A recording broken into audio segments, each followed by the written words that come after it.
श्री श्री राधा गोविंद यांच्या चरणी मी वंदन करते. श्री श्रीला प्रभुपाद यांना सादर वंदन करते आणि श्री नामनिष्ठ प्रभूजी जे इस्कॉन मँगलोरचे अध्यक्ष आहेत त्यांना सादर प्रणाम करते आणि आपल्या चौथ्या अध्यायाला सुरुवात करत आहे. तर थोडंसं मागे जाऊन चौथा अध्याय तर आपण सुरूच करतो आहे, ज्याचं नाव आहे ज्ञानयोग. आज आपण ज्ञानयोग म्हणजे चौथ्या अध्यायामध्ये जातोय. हा ज्ञानयोग, बुद्धियोग, कर्मयोग हे आपण प्रत्येक दुसऱ्या अध्यायामध्ये तर आपण पूर्ण गीतेचं सार, जसं मी म्हटलं की सिनेमाचा ट्रेलर असतो तसा आपण पूर्ण गीतेचं सार या दुसऱ्या अध्यायामध्ये बघताना ज्ञानयोगाचा अगदी पुरेपूर म्हणजे अर्थ जाणून घेतलाय. कारण जे ज्ञान जे अगदी सुरुवातीला जेव्हा संभ्रमित झालाय अर्जुन, तेव्हा जे ज्ञान परमेश्वराने दिलेलं आहे अर्जुनाला की आपण शरीर नाही आणि आपण आत्मा आहोत. तर हे ज्ञान जेव्हा परमेश्वराने अर्जुनाला दिलेलं आहे तर भगवंतांनी सांगितलं तेव्हा. आणि त्याचबरोबर पुढे जाऊन जेव्हा आता कालच्या तिसऱ्या अध्यायामध्ये आपण बघितलं कर्मयोगामध्ये की अर्जुन संभ्रमित झालाय की दुसऱ्या अध्यायामध्ये जेव्हा अर्जुनाला एवढं ज्ञान मिळालं की आपण शरीर नाही आत्मा आहोत आणि पुढे जाऊन कर्म कसं करायचंय, बुद्धियोगाबद्दल ज्ञान मिळालं, सांख्ययोग जो शरीर आणि आत्म्याबद्दल आपल्याला जे ज्यांचा संबंध जाणून घेतला आपण, त्याच्यानंतर जे भौतिक या जगामध्ये जे मानवाचे 3 गुणांवर की या सत्व, रज आणि तम या गुणांवर कसं आधारित आहे माणसाचं जीवन, त्या संदर्भात आपण थोडी दुसऱ्या अध्यायामध्ये फक्त अगदी संक्षिप्त स्वरूपामध्ये त्याची माहिती घेतली. तर अशा प्रकारे जेव्हा भगवंतांनी सांगितलंय अर्जुनाला की तू हे शरीर नाही आणि आत्मा आहोत, तर तेव्हा भगवंताला अर्जुनाला वाटतंय की मग सगळा त्यागच करायला हवाय. पण एकीकडे भगवंत म्हणतायत की नाही, हे पाप नाहीये, तू कर्म केलं पाहिजे, तू क्षत्रिय आहेस, तू लढ, तू तयार हो आणि लढ, कारण तुला अधर्माचा नाश करायचाय, तू माझ्यासाठी लढ. जेव्हा माझ्यासाठी लढ, जेव्हा अर्जुनाला, म्हणून हा जो अर्जुनाच्या मनामध्ये प्रश्न निर्माण झालाय. दुसरी गोष्ट, त्याची दुसरी बाजू अशी आहे की अर्जुनाला युद्ध करायचं नाहीये. कारण अर्जुन कुठेतरी करुणेनी, त्याच्या मनातल्या त्या भावनांनी सगळा इतका संभ्रमित झालेला आहे आणि असमंजस झालेला आहे की त्याला मुख्य युद्ध करायचं नाहीये. मग तो या त्या कारणाने परमेश्वराकडून ते मार्गदर्शन घेतोय आणि मग त्या मार्गाने ही सगळी योजना आहे. हो, जसं मी पहिल्या अध्यायात सांगितलं की या योजनेद्वारे सगळं ज्ञान आपल्यापर्यंत पोहोचतंय. आज अर्जुन संभ्रमित झाला नसता. अर्जुन एवढा मोठा क्षत्रिय आहे, बलाढ्य क्षत्रिय आहे, जेवढा फोकस्ड आहे की ज्यांनी द्रोणाचार्यांच्या कडून जे ट्रेनिंग घेतलं, जे त्यांनी विद्या घेतली, त्या धनुर्विद्येमध्ये तो इतका पारंगत आहे. आणि इतकं सगळं असताना परंतु तो स्वतःसाठी नाही, तो कुठलंही त्याच्या मनामध्ये कन्फ्युजन स्वतःसाठी नाहीये. तो अगदी सर्वश्रेष्ठ भक्त आहे कृष्णाचा आणि प्रिय सखा आहे. पण परंतु कुठेतरी हे ज्ञान आणि ही भगवद्गीता आपल्यापर्यंत पोहोचावी, सामान्य माणसांपर्यंत पोहोचावी, ही सगळी भगवंतांची ही योजना आहे. तर त्याच द्वारे आपण आता पुढे जातोय. त्याच्यातलं तिसऱ्या अध्यायामध्ये जे आपण काल म्हटलं की कर्मयोग, मग तो निष्काम कर्मयोग. हा निष्काम कर्मयोग हा त्यागापेक्षा कसा श्रेष्ठ आहे. मग तुम्ही सगळं करून तुम्ही बसलेत आणि बास, मी हिमालयात जाऊन बसतो की झालं, मला मिळाली सगळं अध्यात्म, नाही, असं नाही. हो, तुम्ही तुमच्या ड्युटीज करा, तुम्ही तुमचं कर्म करा.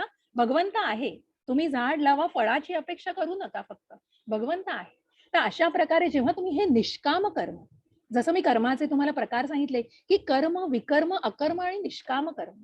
कर्म तुम्ही करताय, हो, तुमचं कर्म करताय तुम्ही, परंतु जेव्हा निष्काम की त्या फळाची अपेक्षा नाही केली जात. आणि मग ते जेव्हा निष्काम, अकर्म, हे पुढे जाऊन आपण जे अगदी परमेश्वराच्या भक्तीमध्ये जो शुद्ध भक्त असतो आणि जो अकर्म करत असतो. आणि विकर्म, हे विकर्म की जसं मी सांगितलं, पार्किंग मध्ये गाड्या लावतात, हॉर्न वाजवणं, हे सगळं की नियमाबाहेर वागणं, की वाटेल तसं, मनाला येईल तसं वागणं. मी म्हणजे मी सांगेल ती पूर्व दिशा.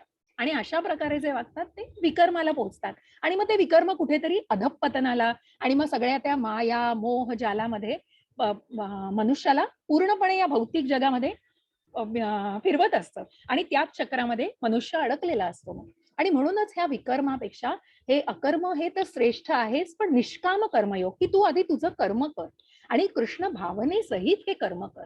आणि या कर्माला याला खूप महत्व आहे. आणि तसं आपण बघितलं की यज्ञ, मग हे यज्ञ कसे केले जातात, की यज्ञाचं की तुम्ही कर्मकांड करू नका, कर्मयोग करा, भगवंतांशी जोडले जा. कर्मकांड नुसतं केलंय तुम्ही स्वतःच्या इंद्रिय तृप्तीसाठी करता, पण कर्मयोग हा भगवंतांशी जोडण्याशी करा आणि कृष्ण भावना मनात ठेवून तो विष्णूपर्यंत पोहोचू दे. आणि त्या फळाची अपेक्षा स्वतःसाठी नाही की मला हे हवंय, मला हे मिळवायचंय, माझी नोकरी, माझं हे, माझं ते. माझं आहेच हो, परंतु कुणाच्या कृपेने? हे भगवंतांच्या कृपेने. ही भगवंतांची भावना, या कृष्ण भावना मनामध्ये जागृत राहू दे. आणि हे जेव्हा कळेल, आणि भगवंत हे सर्वोच्च नियंत्रक आहे, जेव्हा तुम्ही ही गोष्ट मानायला लागाल, तेव्हा ही जेव्हा भावना रुजायला लागेल मनामध्ये, आणि याचा कुठेतरी जेव्हा वाढ होईल, आणि या भावनेमध्ये आणि या आध्यात्मिक प्रवासामध्ये जेव्हा पुढे जाल, तेव्हा नक्कीच कुठेतरी ते सामर्थ्य दिसायला लागेल. आणि म्हणूनच मग याचे उदाहरणं दिलेली आहेत की कोण, की प्रत्यक्ष स्वतः चैतन्य महाप्रभू, ज्यांनी जे आदर्श, की ज्यांनी, मग तुम्हाला मी म्हटलं की तुम्ही तुमच्या कर्मातून ते प्रेरणा देता आहात. अनुकरण लोक कर्मातून करतायत. तुम्ही नुसतं सांगितलं की मी हे सांगतो म्हणून, जे उदाहरण सांगितलेलं, सिगरेट तोंडात फुंकतोय आणि तुम्ही सिगरेट फुंकू नका. तुम्ही टीव्ही बघत बसलायत मस्तपैकी आणि तुम्ही मुलांना तुम्ही जेवायचा तिकडे जाऊन, नाही हो, तुम्ही तसं नाही करू शकत. तुम्ही आधी स्वतः करा, ते कर्म स्वतः करा, आणि मगच तुम्ही त्या प्रेरणेने दुसऱ्याला अनुसरण करतील लोक तुमची. आणि म्हणून हे अनुसरण जे प्रत्यक्ष चैतन्य महाप्रभूंनी हा महामंत्र जेव्हा आणला की अनुयायी त्यांच्या आपोआपच, मग मी कृष्ण आहे, मला नमस्कार करा, मी हा करा, नाही, कधीही नाही हो. तर ते हे जे आहे हे अनुकरण केलं जातं, आणि हे अनुसरण करणारी लोक जेव्हा तयार होतात, हे अनुयायी तयार होतात, आणि मग ती प्रेरणा लोकांना मिळते, आणि मग ती भावना संकल्पित होत असते, आणि त्याचा प्रसार होत असतो. अशा प्रकारे या कृष्ण भावनेचा प्रसार झालेला आहे. आणि मग सर्वात शेवटी जी अतिशय सुंदर स्लाइड मी तुमच्याशी डिस्कस केली, की मग तुमचं इंद्रिय विषय, तुमचं मन, तुमची बुद्धी, आणि तुमचा आत्मा, याची कशी सुंदर सांगड घातली. तुमची ही जी इंद्रिय, जे आपलं शरीर आहे, हे पंचमहाभूतांनी बनलेलं आहे. मग त्याच्यामध्ये पृथ्वी, आकाश, वायू, अग्नी आणि पाणी, या गोष्टींनी आपलं शरीर बनलेलं आहे. पण याच्या व्यतिरिक्त काय, तर जे सटल मधलं जे मनाचा भाग, जो हे मधल्या शरीराचा हा जो भाग आहे, त्या शरीराचा भाग म्हणजे हा बुद्धी, तुमचं खोटा इगो, म्हणजे तुमचा फॉल्स इगो, जो तुमचा अहंकार आहे, खोटा अहंकार, आणि मन, या गोष्टींनी बनलेलं आहे. आणि मग या गोष्टींना कसं कंट्रोल करायचं, कसं यांना नियंत्रण करायचं. आणि म्हणून हा आत्मा बसलाय, जीव रथामध्ये बसलेला आहे, आणि बुद्धी त्या रथाचं सारथ्य करतीये. पण त्याचे कशाचे दोर हातात आहेत, तर मनाचे दोर हातात आहेत. आणि या मनाच्या दोरी या इंद्रियाला बांधलेल्या आहेत, कारण या मनाला इंद्रियांना कंट्रोल करायचंय. आणि मग जेव्हा हे मन इंद्रियांना काबू करू शकेल, ते कसं काबू करू शकेल, की तुमची बुद्धी तेवढं सामर्थ्यवान पाहिजे. आणि जेवढी तुम्ही तुमची बुद्धी सामर्थ्यवान कराल, तिथे तुमचं मनाचं अधःपतन होणार नाही. आणि म्हणून या आत्म्याला खाद्य द्या, आणि म्हणून या अध्यात्माचं की नामस्मरण करा. नामस्मरणाने जेवढं तुम्ही नामस्मरणाचा महिमा, नामस्मरणाचा तुमचं वाढवाल, तेवढं तुम्हाला तुमची प्रचिती येणार आहे. आणि मग कुठेही अशी जागाच राहणार नाही की तुम्हाला प्रतिक्रिया, मग चुकीच्या प्रतिक्रिया, वाईट प्रतिक्रिया मिळणं शक्यच नाही, कारण अकर्म करायला लागेल मन. आणि मग मन कुठेही अधःपतनाला जाणार नाही. मग ते माया, जसं मी परवाचं उदाहरण दिलं, की मग ते मोह, तो माया, काम, क्रोध, लोभ, मोह, मद, मत्सर, या गोष्टी कशा अधःपतनाला नेतात, आणि माणूस पूर्ण तळागाळाला जातो त्याच्यामुळे. कारण मग चांगलं काय आणि वाईट काय हो, ते नाहीच समजत. मग की काय केल्याने, की आपण काय करतो आहोत याचीच कल्पना येत नाही. आणि मग ते वाईट गोष्टी ह्या पुढे पुढे केल्या जातात, कारण मनाला खाद्यच नसतं, आत्म्याला अध्यात्माचं खाद्यच दिलं नाहीये, कुठेही नामस्मरणाचं, कुठेही भगवंत, की मग त्याला आसुरी, प्रभुपादांनी त्यांना असुर म्हटलंय. कारण फक्त अर्ध म्हणतात ना, अर्ध्या हळकुंडात पिवळं होणं, की तुम्ही ज्ञान ना, वेदांचा अभ्यास आहे ना, कशाचा, पण मी म्हणेन ती पूर्व दिशा. अहो, पण तुम्ही अभ्यास केलाय का? तुम्ही वेदांचा आधार, वेदांचा अंत म्हणजे कृष्ण आहे हो. ज्यांनी कृष्णाला जाणलं, तुम्ही काही वाचू नका, फक्त भगवद्गीता वाचलीत तरी तुम्ही वेदांचा अभ्यास केलाय. तुम्ही भगवद्गीता, भागवतम, या गोष्टींसारखे, की इतकी तुम्हाला, म्हणजे इतकी उदाहरणं आहेत, आणि पुराणामध्ये इतक्या कथा आहेत, की तुम्हाला प्रत्यक्ष भगवंत, इथे तर तुम्हाला आजच्या अध्यायामध्ये मी तिथेच पुढे जाते, की प्रत्यक्ष कोणी सांगण्याचं नाही हो, प्रत्यक्ष भगवंत आपल्या स्वमुखाने सांगतायत की मी कोण आहे, बाकी कोणी नाही. कारण मनुष्य युगामध्ये, मनुष्य जन्मामध्ये जे भगवंत, जसं मी सांगितलं की ब्राह्मण, परमात्मा आणि भगवान, हे भगवान मनुष्याचं स्वरूप, मनुष्याचं जे रूप आहे, हे ज्यांना दिसलं, ज्यांना कळले मनुष्य आहेत भगवंत, आणि हे भगवंत या मनमोहक अशा श्यामसुंदर रूपामध्ये ज्यांना दिसले, ज्यांना हे कळलं, ते या भौतिक जगाच्या बंधनातून निश्चित मुक्त होतील. अगदी मुक्ती निश्चित आहे त्यांना. आणि म्हणून परमेश्वर सांगतायत, हे जाणून घेण्यासाठी हे ज्ञान घ्या. आता मला सांगू शकता तुम्ही, की याच्या पूर्वी, म्हणजे तुम्हाला काही अंदाज आहे, की ही भगवद्गीता 5000 वर्षापूर्वी सांगितली अर्जुनानी, श्रीकृष्णांनी अर्जुनाला सांगितली, पण काही कल्पना आहे की याच्या आधी कधी भगवद्गीतेचं ज्ञान दिलं गेलंय? तुम्हाला थोडी काही अंधुकशी कल्पना आहे, मी सहज विचारते, म्हणजे कुणाला माहिती असावी अजिबात माझं हे नाहीये, पण ज्यांनी कोणी गीतेचा अभ्यास केलाय किंवा कुणाला काही कल्पना आहे की याच्या आधीही भगवद्गीता सांगितली गेली आहे, मग त्याची कल्पना आहे का कोणाला? थोडीशी उत्तर द्या ना सूर्याला. चॅटमध्ये. बोला. ताई सूर्याला. अगदी बरोबर, अगदी बरोबर. सूर्याला, अगदी बरोबर आहे. अजून? इक्ष्वाकू राजा त्याने जनकाला. बरोबर. अगदी एवढंच बरोबर. आठवत. ठीक आहे ताई, ठीक आहे. खूप छान प्रयत्न केलाय आणि छान तुम्ही हा सहभाग घ्या. मला हाच हवाय की तुम्ही सहभाग घ्या, भले तुम्ही उत्तर बरोबर असू दे, पण हा सहभाग घ्या आणि संवाद साधा. खूप छान वाटलं आणि तुमचा प्रयत्न अगदी योग्य आहे. तुम्ही अगदी राईट ट्रॅकवर आहात. फक्त कुठेतरी जो खंड झालाय तो मी पूर्ण तुम्हाला सांगते. तर अशा प्रकारे आपण पुढे जातोय. तर असं हे भगवद्गीतेचं ज्ञान, हे भगवद्गीतेचं ज्ञान परमेश्वरांनी म्हणजे अर्जुनाला जे आपण आता ऐकतोय, हे अर्जुनाला श्रीकृष्णांनी सांगितलेलं कुरुक्षेत्रावर दिलेला हा भगवद्गीतेचा उपदेश आहे. पण जसं मी म्हटलं, जसं आता ताईंनी माताजींनी आता सांगितलं की हे ज्ञान हे 200 लक्ष वर्षांपूर्वी भगवद्गीता ही भगवंतांकडूनच सूर्यदेवाला सांगितली गेली आहे आणि त्यांचं नाव आहे विवस्वान. हे क्षत्रिय होते, हे क्षत्रियांचे अधिपती होते. सूर्यदेव जे ज्यांचं नाव विवस्वान, या सूर्यदेवांना भगवंतांनी ही भगवद्गीतेचं ज्ञान दिलेलं आहे. ते कधी? तर हे त्रेतायुगाच्या पूर्वी. तर या युगामध्ये भगवंतांनी विवस्वानांना हे ज्ञान दिलंय. श्री भगवान वाच इमं विवस्वते योगं प्रोक्तवानहमव्ययं विवस्वान मनवे प्राह मनुरिक्ष्वाकवे ब्रवीत. भगवान श्रीकृष्ण म्हणाले, मी हा अमर योग विद्येचा उपदेश सूर्यदेव विवस्वानांना सांगितला. विवस्वानाने मनुष्याचे वडील मनुला शिकवला आणि मनुने ते इक्ष्वाकुला शिकवलं. तर अशी ही भगवद्गीता एवं परंपरा प्राप्तम इमं राजर्षयो विदुः सकाले नेह महता योगे नष्टः परंतप. अशा प्रकारे हे परम विज्ञान गुरु परंपरांद्वारे प्राप्त झाले आणि राजर्षींनी ते त्याच पद्धतीने समजून घेतले. परंतु काळाच्या ओघामध्ये ही परंपरा खंडित झाली, म्हणून हे विज्ञान आपल्या यथार्थ स्वरूपामध्ये लुप्त झाले असे दिसते. कसं झालं की परमेश्वरांनी, मग मी हे तुम्हाला थोडंसं कॅल्क्युलेशन सांगते. जसं मी तुम्हाला युग सांगितली की सत्ययुग, त्रेतायुग, द्वापार युग आणि आता हे कलियुग आहे. आणि या कलियुगाने 5,500 वर्ष पूर्ण केलेली आहेत आपली. 4,32,000 वर्षांमधली 5,500 वर्ष आपली कलियुगाची पूर्ण झालेली आहेत. परंतु आता जसं भगवंतांनी 5,500 वर्षापूर्वी म्हणजे कलियुगामध्ये येण्याच्या आधी त्रेतायुग द्वापार युगामध्ये ही भगवद्गीता अर्जुनाला सांगितली.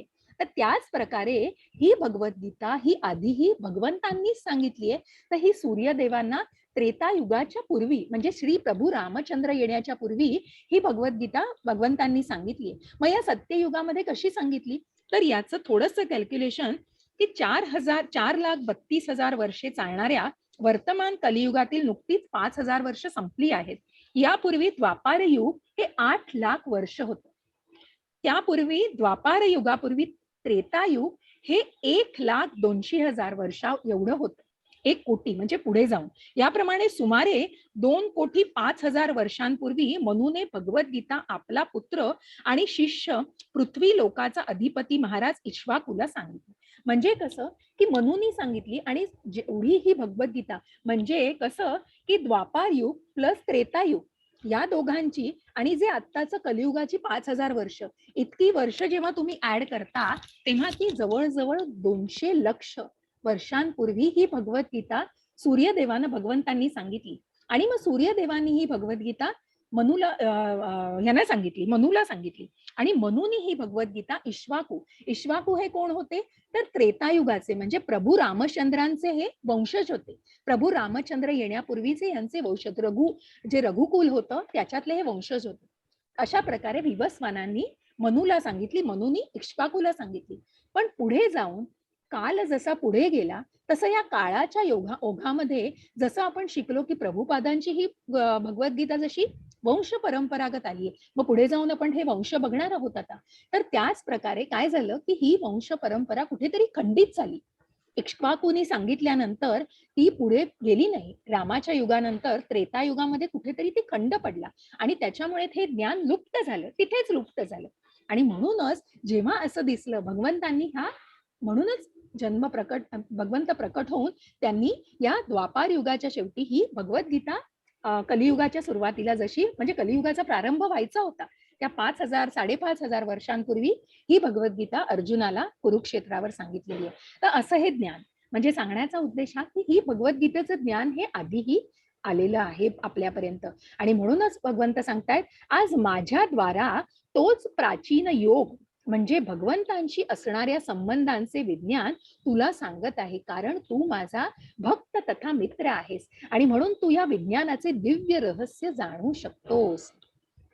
म्हणूनच भगवंत म्हणतायत जसं मी म्हटलं की का अर्जुनाला ताईंनी आधी विचारलेलं पहिल्याच अध्याय की इतका शुद्ध भक्त आहे अर्जुनाची निवड ही का झालेली आहे कारण परमेश्वराचा अत्यंत शुद्ध भक्त आहे त्याच्या मनामध्ये करुणा आहे त्याच्या मनामध्ये पापाची भावना आहे तो करतोय ते कर्म की असा निश्वा काय म्हणतात ना आपण की असं बेरड होऊन आणि कसं की मी मारणार आहे माझ्या भावांना मी हे करणार आहे इतक्या काय म्हणतात ना श्रूडपणे आणि इतकी श्रूड भावना नव्हती त्याच्यामध्ये आणि इतकी कणखरपणा नव्हता तो शुद्ध भक्त होता आणि म्हणूनच सांगितलं की त्याची निवड झाली की या शुद्ध भक्तामधली ही करुणा ही पाप करण्याची जी भावना की पाप करतोय ही भावनाच मनात येणं हे कुठेतरी त्याला वाटणारी गिल्ट आहे कुठेतरी ही जी भावना आहे माणसाला मनात वाटणारी ही त्याची शुद्ध भक्त असल्याचा पुरावा आहे आणि म्हणूनच भगवंतांनी अर्जुनाला सांगितलेली ही भगवद्गीता आहे आणि म्हणून ही पुढे जाऊन आणि भगवद्गीता ही पुढे जाऊन म्हणूनच कृष्णांनी अर्जुनाला सांगितली आणि म्हणून हे भगवंतांनी सांगितलं आता हे ज्ञान कुठे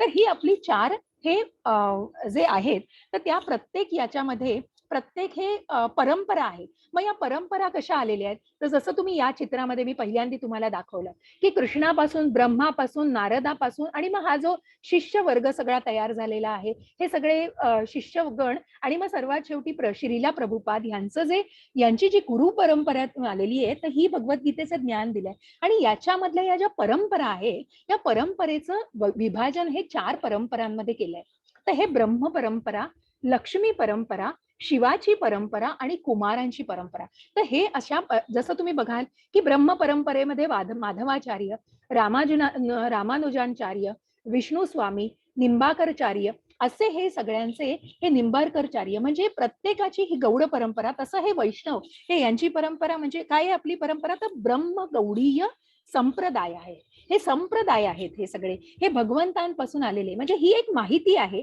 आपल्याला खूप याच्यामध्ये शिलायचं नाहीये खूप असं खोल तर हे जे संप्रदाय आहे मग हे संप्रदाय कशा प्रकारे पुढे यांचं गुरु परंपरेने यांची वाढ झालेली आहे आणि त्या प्रकारे ही जी ब्रह्म माधव गौडीय संप्रदाय आहे त्याच्याबद्दल हे त्याच्या अंडर सगळं येतं हे त्याच्या खाली सगळी ही माहिती येते मग हे ब्रह्म संप्रदाय कुठला आलाय तर ब्रह्म माधव गौडीय संप्रदाय याची ही माहिती मग हा कृष्णापासून कसं आलाय गुरु परंपरा तर ही गुरु परंपरा तुम्हाला दिसतीये की कृष्ण ब्रह्म नारद व्यास माधवा त्याच्यानंतर पद्मनाभा नरहरी माधवा अशोकभ्य जयतीर्थ ज्ञानसिंधू दयानिधी विद्यानिधी राजेंद्र जयधर्म पुरुषोत्तम ब्राह्मण तीर्थ व्यासतीर्थ त्याच्यानंतर लक्ष्मीपती माधवेंद्रपुरी ईश्वरपुरी लॉर्ड चैतन्य म्हणजे चैतन्य महाप्रभू रूप गोस्वामी रघुनाथ जीव गोस्वामी आता हे गोस्वामी चैतन्य महाप्रभू नंतर हे गोस्वामी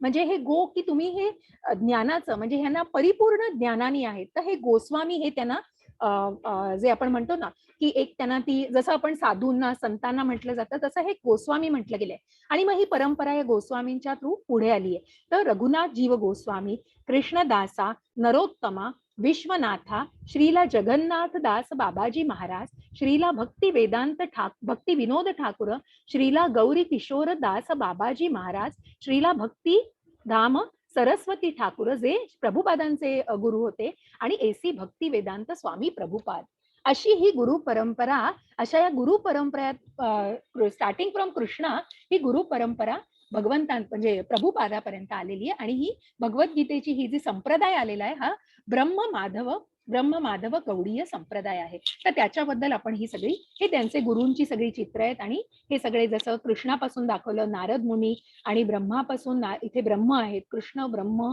नारद मुनी आणि मग व्यास पुढे या सगळ्यांची चित्र दाखवलेली आहेत मी तुम्हाला ही स्लाइड शेअरच करणार आहे तर अशा प्रकारे हे ज्ञान हे गौर परंपरेतनं ह्या गुरु परंपरेतनं आपल्यापर्यंत पोहोचलेलं आहे. आणि अशा प्रकारे हे जे कॅल्क्युलेशन मी तुम्हाला सांगितलं की कुठली युग, आणि ही युग जी त्रेतायुग, द्वापार युग आणि सत्ययुग, त्रेतायुग, द्वापार युग आणि कलियुग, तर अशा प्रकारे हे विश्वास, ही स्लाइड पुन्हा आलेली आहे की पहिल्याच याचं आपण जे सांगितलं त्या प्रकारचं हे ज्ञान, आणि ही स्लाइड परत रिपीट झालेली.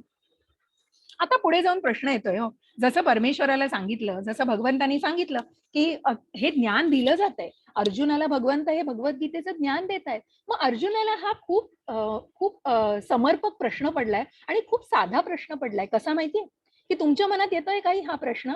तुम्हाला काही वाटतंय की भगवंतांनी ही गीता सत्ययुगात सांगितली की त्रेतायुगाच्या सुरुवातीला, आणि तीच हे अर्जुनाला सांगतायत, तर तुमच्या मनात येतोय का हो काही प्रश्न जो अर्जुनाला पडलाय? त्याचं उत्तर मी देणार आहे, पण तुम्हाला पडलाय का काही प्रश्न असा? तर मला नक्की थोडंसं काही सांगा ना चॅटमध्ये. काय वाटतंय तुम्हाला?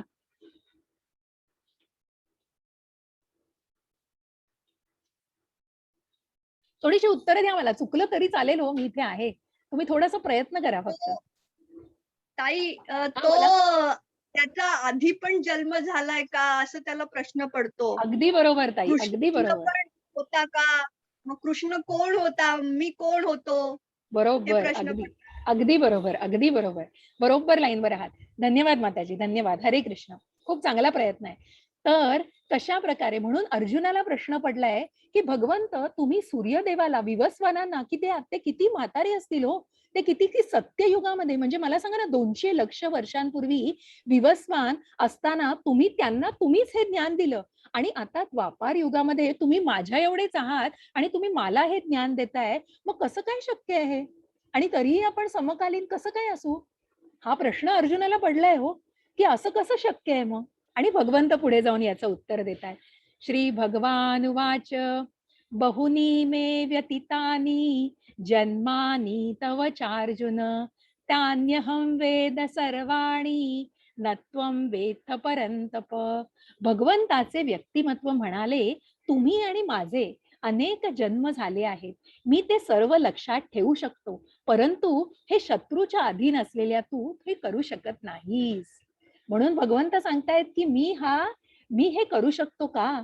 कारण मी एक आध्यात्मिक, मी कसा आहे, तर मी हा आता हे ट्रान्सडेंटल, एक सेकंड ना, मी तुम्हाला एक गोष्ट याच्याबद्दल, एक सेकंड द्या ना मला, ती पुढची स्लाइड जरा.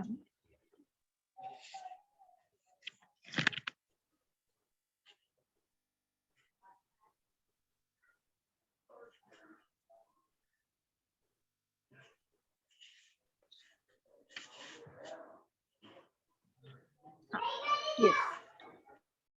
तर भगवंत सांगतायत की मी प्रत्येक युगामध्ये प्रकट होतोय, आणि मला माहितीये तूही त्यावेळेला होतास. जेव्हा मी सूर्यदेवांना, विवस्वानांना ही भगवद्गीता सांगितली, तेव्हा पुढे जाऊन या चित्रामध्ये आपल्याला दिसणार आहे, स्लाइडमध्ये पुढच्या, हे गोविंदम आदि पुरुषम अहम तमामी. तर ही स्लाइड नंतर मी तुम्हाला ह्याच्याबद्दल सांगणार आहे की कृष्णाने सांगितलं की मग भगवंत सांगतायत की तूही त्यावेळेला होतास, परंतु तुला ते आठवणार नाही, पण मला ते आठवणार. कारण मी काय आहे की मी सर्वोच्च पुरुषोत्तम आहे, आणि मी अनबॉर्न, म्हणजे मी हा जन्म नाही घेत, मी प्रत्येक युगामध्ये प्रकट होतोय. मी आहे तसाच आहे. माझा आत्मा आणि माझं शरीर वेगळं नाही. मी हा अद्वितीय आहे आणि मी अद्वैत आहे, आणि मी हा अशा प्रकारे प्रकट होतो. माझा जन्म होत नाही, तर मी प्रकट होतो. मी आहे त्याच रूपामध्ये प्रत्येक युगामध्ये प्रकट होत असतो. की तूही त्या युगामध्ये होतास, पण तुला ते आठवणार नाही आता, कारण तुम्ही भौतिक युगामध्ये या सगळ्या, कारण प्रत्येकाला जसा आपला जन्म होतो तेव्हा आपल्याला आपल्या पेरेंट्सचं काही असतं का हो? आपल्याला आपण पालक निवडू शकतो का? आपण कुणापोटी जन्म घ्यायचा आपण निवडू शकतो का? आपल्याला आहे ती मुभा? मुळीच नाही. मुळीच नाहीये. कारण आपण ते जाणूच शकत नाही हो. आपला शरीर आणि आत्मा हे वेगवेगळे आहेत. आणि आपण, जसं मी सांगितलं दुसऱ्या अध्यायामध्ये, आपण आत्मा आहोत, शरीर नाही. आणि हे शरीर जीर्ण झाल्यानंतर आत्मा सोडून देऊन दुसरं शरीर धारण करत असतो. मग ते कुठलं शरीर धारण करेल हे त्या आत्म्यालाही माहित नसतं, आणि तो सच्चित आनंद असतो. तो पुढे जाऊन नवीन शरीर धारण करत असतो. म्हणून आपल्याला मुभा नाहीये. आपल्याला आपले पालक शोधायची, आपल्याला आपले पालक कोण आहेत.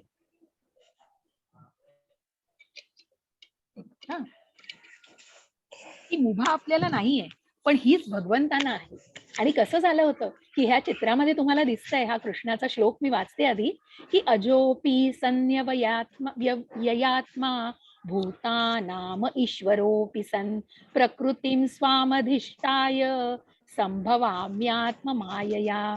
जरी मी अजन्म आहे आणि माझे दिव्य शरीर कधीही नाशिवंत नाही, आणि जरी मी संवेदनशील प्राण्यांचा स्वामी आहे, तरीही मी माझ्या मूळ दिव्य रूपात प्रत्येक सहस्त्राब्दीमध्ये प्रकट होत असतो. आणि म्हणूनच इथे कोण दिसतायत, हे चित्रामध्ये तुम्हाला कोण दिसतायत सांगू शकाल मला? देवकी वासुदेव. अगदी बरोबर, अगदी बरोबर. आणि म्हणूनच देवकी वासुदेव, आणि हे देवकी वासुदेव तर प्रत्यक्ष देवकीच्या म्हणजे कसे आले होते, तर देवकीला सांगितलं भगवंतांनी, देवकीला असा हे रूप दिलेलं आहे, वसुदेवांच्या स्वप्नात आले आणि वसुदेवांसमोर आले की मी जन्म घेणार आहे तुमच्या पोटी. आणि तेव्हा त्यांनी परमात्म्याच्या रूपात आले. ते परमात्म्याच्या रूपात आल्यानंतर परमात्म्याच्या रूपामध्ये देवकी मातेला सांगितलं मी तुझ्या पोटी जन्म घेणार आहे. आणि मग तेव्हा ते परमात्म्याच्या रूपातच असताना त्यांनी देवकी मातेच्या शरीरात प्रवेश केला, हृदयात प्रवेश केला. परंतु देवकी मातेने सांगितलं आणि वसुदेवानी सांगितलं की तुम्ही आम्हाला छोट्या बाळाच्या रूपात या आमच्या जवळ. आणि मग त्यांनी की प्रत्यक्ष परमात्म्यांनी म्हणजे प्रकट होऊन त्यांनी आधीच दर्शन दिलेलं होतं वसुदेव देवकींना. आणि मग त्यांनी सांगितलं जसं हृदयातनं देवकी मातेच्या पोटात प्रवेश करून त्यांनी या इथे सुंदर असं बालक दिसतं, या बालकाच्या रूपामध्ये जन्म घेतलेला आहे आणि प्रकट झालेले आहेत भगवंत. आणि अशा प्रकारे भगवंताचा जन्म जे आपण गोकुळाष्टमीच्या अष्टमीला जे तिथे भगवंतांचा जन्म होऊन वसुदेव त्यांना नंतर वृंदावनात घेऊन गेलेले आहेत. तर म्हणूनच भगवंत सांगतायत की मी अजन्म आहे, मी प्रत्येक युगामध्ये प्रकट होत असतो. आणि जिथे जिथे जसं मी म्हटलं की ही परंपरा कुठेतरी खंडित झाली होती आणि महाभारतातला अधर्म इतका पराकोटीला गेला होता की अधर्माचा आता कोप होत होता. आणि कुठेतरी अधर्म अधोगतीला जात असताना भगवंतांनी जन्म घेऊन प्रकट होऊन तिथे भगवद्गीता सांगून आता पुढे युद्ध होऊन या अधर्माचा नाश केला जाणार आहे. आणि अशा प्रकारे म्हणजे प्रत्येक युगामध्ये भगवंत प्रकट होत आहेत, जे आपण पुढे जाऊन वाचणार आहोत. आणि भगवंत म्हणून सांगतायत की सामान्य माणूस काय, तर सामान्य आपण काल काय केलंय हो, तुम्ही या वेळेला आता माझ्या बरोबर अध्याय शिकताय ही एक गोष्ट, पण पुढे जाऊन सपोज तुम्ही 12:30 वाजता 1 वाजता तुम्ही काल काय करत होतात हो, हे जर तुम्हाला विचारलं तर तुम्ही थोडा विचार करा. सामान्य माणसाला त्याने काही तासांपूर्वी काय केले आहे ते आठवत नाही. एक दिवस आधी त्याच वेळी नेमकं काय केलं असा प्रश्न जर कोणाला विचारला तर लगेच उत्तर देणं सामान्य माणसाला खूप कठीण आहे हो. एक दिवस आधी तो नेमका त्याच वेळेला काय करत होता हे आठवण्यासाठी त्याला नक्कीच सगळी आठवण काढायला लागेल आणि त्याला खूप विचारांचं, त्याला अगदी आपल्या स्मरणशक्तीला भरपूर ताण द्यायला लागेल, तेव्हा कुठे जाऊन त्याला ते आठवेल. पण परंतु इंद्रिय कशी आहे, तो सदोष आहेत ही इंद्रिय. आणि म्हणूनच कुठेतरी ती मर्यादा आहे. आणि म्हणूनच हे पुरुषोत्तम जे मर्यादा पुरुषोत्तम आहेत, जे भगवंत आहेत, त्यांना सगळ्याचं ज्ञान आहे. आणि म्हणून या भगवंतांनी प्रकट कसे झालेले आहेत, तर भगवंत हे प्रकट होतात, हे दर युगामध्ये प्रकट होतात. यदा यदा हि धर्मस्य ग्लानिर्भवति भारत अभ्युत्थानम अधर्मस्य तदात्मानं सृजाम्यहम्. हे भरताच्या वंशजांनो, ज्या ज्या वेळेला जिथे जिथे धर्मांचा ऱ्हास होतो त्या त्या वेळेला ज्या ज्या वेळेला अधर्माचा प्राबल्य वाढतं तेव्हा मी स्वतः अवतरतो. आणि इथे चित्रामध्ये तुम्हाला दिसतंय, कोण दिसतायत हे? काही कल्पना आहे कोण दिसतायत? कोण आहे? कंस महाराज. कंस महाराज, अगदी बरोबर माताजी. तर अशा प्रकारे कंस महाराज की जिथे जिथे अधर्माचा की कंसाचा वध केला, मग भगवंत म्हणू शकले असते की भगवंत स्वतः नाही तर भगवंतांनी इंद्राला सांगितलं असतं पुरुषोत्तम आहे ते अधिपती आहेत, पण नाही हो, हे सगळ्यांनाच शक्य नाही. भगवंत प्रत्यक्ष प्रकट होऊन त्यांनी या अधर्माचा ह्रास करणं ही गरजच होती, नाश होती. जसं आपण बघितलं प्रल्हाद महाराजांना, जसं नरसिंह हे प्रकट झाले होते हिरण्यकश्यपू स्वतःला पूर्णपणे सामर्थ्यवान मानत होते की कोण नारायण, अरे हा नारायण तुझा काय सगळीकडेच आहे का? मग त्या नारायणाचा भक्तांच्या रक्षणासाठी मग त्या प्रल्हाद महाराजांनी खूप सहन केलं, खूप कष्ट सहन केले, प्रत्येक दिवशी त्यांनी मरणाला तोंड दिलं. परंतु का? कारण तो दृढ विश्वास होता की भगवंत आहेत माझ्या पाठीशी आणि भगवंत माझं रक्षण करणार आहेत.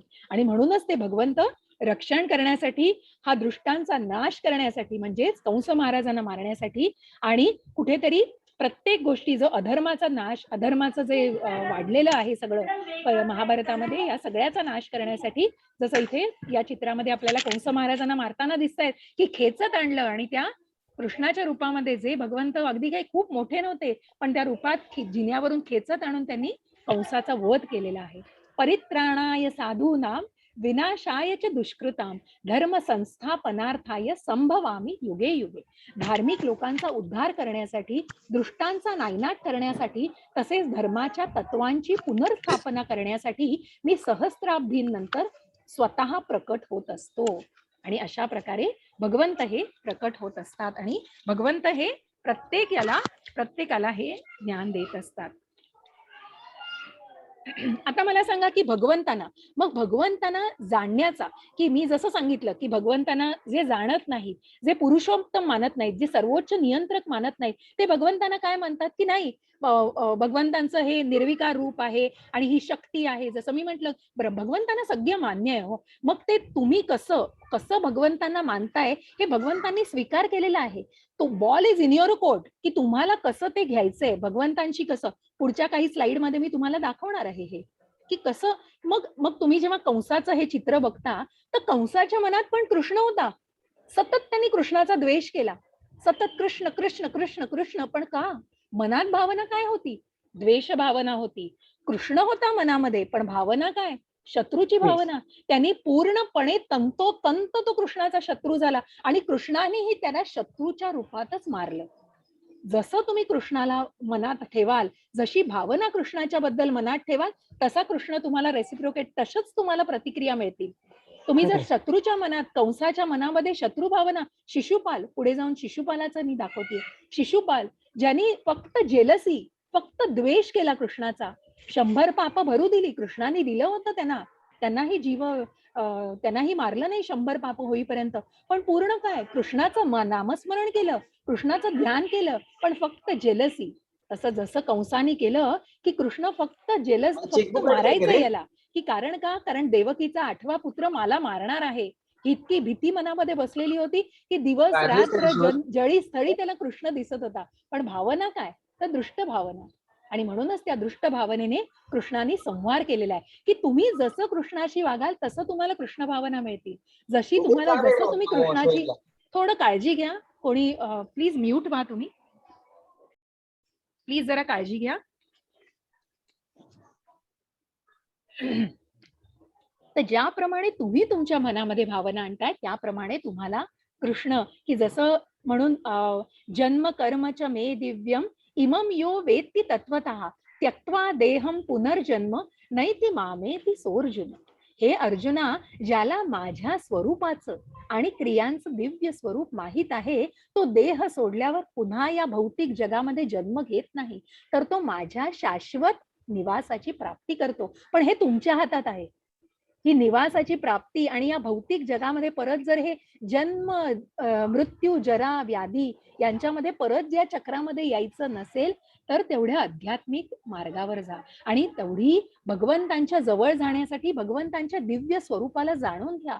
भगवंतांचं दिव्य स्वरूप काय आहे ते जाणून घेण्यासाठी आपण पुढे जाऊन भगवंत काय आहेत आणि आपण काय आहोत, मग आपले इंद्रिय सदोष कसे आहेत आणि आपण कसे वेगळे आहोत. आपण भगवंतांचे अंश आहोत, परंतु जरी अंश असलो तरी हा फरक आहे, म्हणून आपण भगवंतच नाही आहोत. म्हणून मी म्हटलं, जसं जे असुर आणि जे ज्यांना म्हटलंय ना भोंदू लोक, आणि जे अगदी आम्ही देव आहोत, मग आम्ही देव आहोत तर विष प्राशन करू शकाल का शंकरांसारखं, किंवा गोवर्धन पर्वत उचलू शकाल का, पर्वत एवढा मोठा?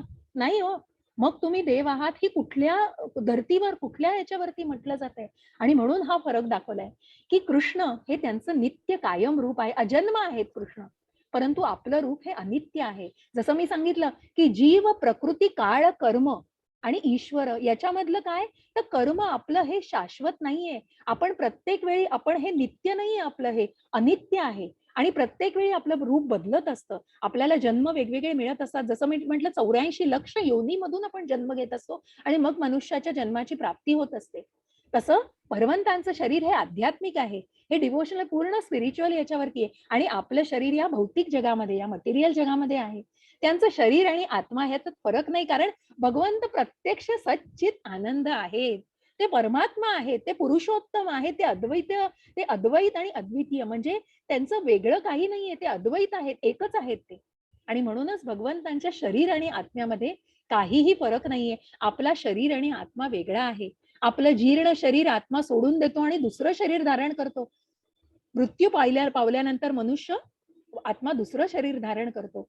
आणि मग आपण सर्वात शेवटी अगदी महत्वाचं जे आपण मायेद्वारा नियंत्रित केले जातो. जसं या चित्रामध्ये मी दाखवते, हे चित्र दिसतंय ना तुम्हाला या चौथं, बघा कसं काम, क्रोध आणि मोह या मायेच्या अधिपत्याखाली आहोत आपण. या दोऱ्या कठपुतलीसारखं नाचवलं जातंय आपल्याला, कारण आपलं मनच नाही हो आपल्या कंट्रोलमध्ये. आणि मग कसं काय ती काम, क्रोध, लोभ ते बसतं आपल्या आच्छादन असतं त्याच्यावरती आपलं. आणि म्हणूनच पण हेच या चित्रामध्ये दिसेल तर भगवंतांच्या नियंत्रणाखाली मायेचे नियंत्रक ते आहेत. पण भगवंतांचं नियंत्रण डायरेक्ट आपल्यावर नाहीये.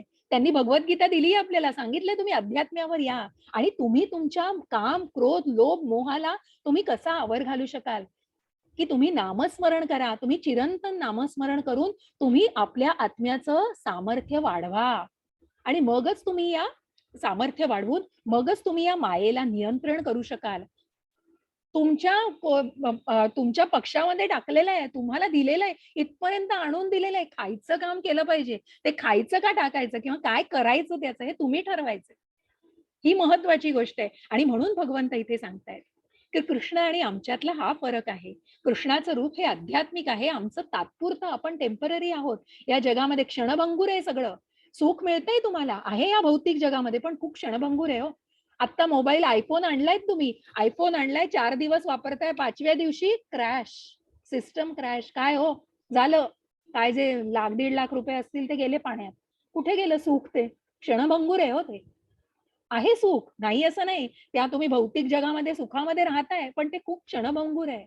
आणि जर त्या आध्यात्मिक आणि अशा चिरंतन सुखाचा लाभ आणि कुठेतरी पुढे जाऊन या अध्यात्माच्या मार्गावर जर राहिलात, तर पुढे जाऊन तुम्हाला पुन्हा या जन्म, जरा, मृत्यू, व्याधीच्या भौतिक जगामध्ये परत यायची गरज पडणार नाही. नक्की तुम्ही मुक्तीच्या मार्गावर असाल. आणि म्हणून कृष्ण हा मायेचा नियंत्रक आहे. आपण या मायेने नियंत्रित केले जातोय. आणि म्हणूनच काल जे मी सांगितलं की हा जो थर बसलाय, जसा आरशावरती धुळीचा थर बसतो, जसा या आपल्या छोट्या बाळावरती जसं गर्भाशयामध्ये असताना जे आच्छादन असतं, आणि त्या प्रकारे हे आच्छादन आपल्यावर भौतिक जगामध्ये हे बंधनाचं, हे मायेचं आच्छादन आहे. आणि या आच्छादनाला आपण कसं दूर करायचंय, आणि म्हणूनच त्याचं नियंत्रण करण्यासाठी आपल्याला नामस्मरणाची आणि यज्ञाची आवश्यकता आहे. आणि म्हणूनच भगवंत सांगतायत इथे, भगवंतांनी सांगितलंय, हा श्लोक जरासा खाली गेलाय, 1 मिनिट हा. हे पृथा पुत्र, जे लोक मला जसे शरण येतात त्यांना मी त्यानुसारच बक्षीस देतो. प्रत्येक जण सर्व बाबतीत माझ्या मार्गाचे अनुकरण करतात. हा मी श्लोक वाचते ना तुमच्यासाठी, मला पूर्ण येत नाही, वरची ओळ गेली आपली. ये यथा मां प्रपद्यन्ते तांस्तथैव भजाम्यहम. ये यथा मां, तुम्ही तुमच्या याने जे कराल त्याप्रमाणे, तांस्तथैव भजाम्यहम. मम वर्त्मानुवर्तन्ते मनुष्याः पार्थ सर्वशः. हे पृथापुत्रा, जसं जो मला शरण जातोय, जसं मी तुम्हाला म्हटलं की शिशुपालांनी त्यांना कायम जेलसी, कायम त्यांचा द्वेष केला, आणि मग ती द्वेषभावना कुठेतरी त्यांना तीच द्वेषभावना कृष्णाने त्यांचं हे केलं, त्यांना त्यांचं डोकं छाटून टाकलं, शिर छाटून टाकलं. पुढे जाऊन आपण त्याच्याबद्दल ऐकणार आहोत की का कृष्णाने केलं. कारण 100 त्यांच्या आत्याला ही गोष्ट आहे, मी तुम्हाला पुढे जाऊन सांगते त्याच्याबद्दल. पण या स्लाइडवर जराशी आम्ही आहे की जसं भगवंत हो, ज्यांना गोविंद म्हटलंय, जे गायींचं रक्षण, गायी जशा माया करतात कृष्णावर, तसेच कृष्ण गायींवर माया करतायत. जसे बघा इथे की जसं भगवंत, गाय जशी भगवंतांच्या पायाखाली बसू नये हो, तसे भगवंत हे तिला अगदी जवळ घेत आहेत. आणि त्याचप्रमाणे बलराम जे पाय चेपतायत भगवंतांचे, बलराम भगवंतांचे मोठे भाऊ होते, पण त्यांनी भगवंत माहितीये त्यांना की कोण आहेत, तर बलराम सुद्धा त्यांची सेवा करतायत, आणि तीच सेवा भगवंत पण बलरामांची करतायत. जेव्हा बलराम कधी त्यांना, तर त्या प्रकारे रेसिप्रोकेटिंग, म्हणजे तशीच प्रतिक्रिया भगवंतांकडून येते की आपण भगवंतांना कसं बघतोय, हे भगवंत त्याप्रमाणे आपल्याला बघतात. आणि म्हणून हे जे 8 हे टप्पे आहेत की भगवंतांवर प्रेम करण्याचे. मग कसे टप्प्यांवरून आपण जातो, तर विश्वास, श्रद्धा कुठेतरी, भगवंतांचा भक्तांचा सहवास, भक्ती सेवेचं कार्य. मग हे तुम्ही कशी मनामध्ये तुमची कशी बीज रोवतील आणि कसं तुम्ही त्याला खतपाणी घालू शकाल, कसं तुम्ही या भक्ती मार्गावरती आपल्याला अजून आपलं कसं तुम्ही सामर्थ्य वाढवाल आणि कशी वाढ कराल या भक्ती मार्गावर, तर प्रत्यक्ष पहिल्यांदा विश्वास, श्रद्धा, भगवंत पुरुषोत्तम आहे, सर्वोच्च नियंत्रक आहेत, ही श्रद्धा मनात पाहिजे, हा दृढ विश्वास पाहिजे की भगवंत आहेत. आणि हा विश्वास पुढे जाऊन मग भक्तांचा जेव्हा, आणि मग तो कधी येईल, जर तुम्ही अभक्तांच्या सहवासात, जर तुम्ही असुरांच्या सहवासात राहिलात आणि जे नुसतंच काहीही न काही बेस नाही ज्याला, आणि नुसते टीका करतायत आणि त्या गोष्टींना म्हणतात एथिस्ट म्हणतात त्यांना, किंवा जे फक्त टीका करू शकतात की भगवंत नाहीयेत, मग त्यांचं मत ते सामान्य स्वरूपात कसे असू शकतात, आणि हे पण वेदांचा अभ्यास ज्यांनी, मग अज्ञानात, मग हे सगळी तमोवृत्ती बोलतीये त्यांची. आणि म्हणूनच भक्तांचा सहवास आणि त्याच्यानंतर भक्ती सेवेचं कार्य, की हे कृष्ण सेवेचं कार्य, जसं तुम्ही आता श्रवण करताय तसं पुढे जाऊन मी याच नोटवर सांगू इच्छेन की तुम्ही याच ग्रुपमध्ये अजून राहून हे आम्ही कृष्णसेवा, जी कृष्णसेवा तुम्हाला जमेल ती, जसं व्हॉलेंटियर्स आपल्याला खूप हवेत, हे जे ही जे आता सध्या ऑनलाईन क्लासेस आहेत, तर या ऑनलाईन क्लासेस खूप व्हॉलेंटिअरिंग आवश्यकता आहे, खूप भक्तांची आवश्यकता आहे आणि खूप सेवेची आवश्यकता आहे. कृष्णासाठी सेवा करतोय, मग ते सर्व कृष्णार्पणम, कोणावरही काही लादायचं नाहीये, पण ज्याला इच्छा स्वेच्छेने, मग तुम्ही स्वेच्छेने भक्ती सेवा किती करताय, त्याच्यानंतर मग तुम्ही आसक्ती, मग तुम्ही जितकी ही भक्ती सेवा कराल तितकी अनावश्यक आसक्ती, मग तुम्हाला खरंच तुम्ही जेव्हा ती सेवा कराल 1 तास, तेव्हा त्यावेळेला तुमचा टीव्ही बघणं बुडतंय हे तुमच्या मनात पण येणार नाही. मग ती आसक्ती तुमची आपोआप कमी होईल, की आपण हे कशात वेळ घालवत होतो आणि आपण कशामध्ये त्या फालतू गोष्टी बघण्यामध्ये वेळ घालवतोय, आणि काही कशामध्ये कशाचं कोणाला काही नाहीये, आणि कुठल्या स्वरूपात आपल्याला दाखवतात की आपण बसलोय म्हणून ते दाखवलं जातंय, पण किती आपण क्षुल्लक गोष्टीमध्ये वेळ घालतोय. ते हे जेव्हा तुम्ही करायला लागाल तेव्हा त्या अनावश्यक आसक्ती कमी होतीये आणि कुठेतरी स्थैर्यता येते, कुठेतरी त्याची भक्तीचं चव, भक्तीचा ती जिभेवरती ती भक्तीची नामस्मरणाची जी चव, आणि नामस्मरण जेव्हा यायला लागतं तेव्हा ती भगवंतांची अटॅचमेंट असते, भगवंतांवर प्रेम होतं आणि कृष्णावर शुद्ध प्रेम केलं जातं. अशा या टप्प्यांद्वारे भगवंतांवर प्रेम केलं जातं, आणि म्हणून या भक्तीच्या नवविध भक्ती या गोष्टी आहेत, या नवविध भक्तीचे प्रकार आहेत हे, आणि हे प्रकारांसाठी हा श्लोक आहे भागवतामधला. श्रवणम कीर्तनम विष्णोः स्मरणम पादसेवनम अर्चनम वंदनम दास्यम साख्यम आत्मनिवेदनम.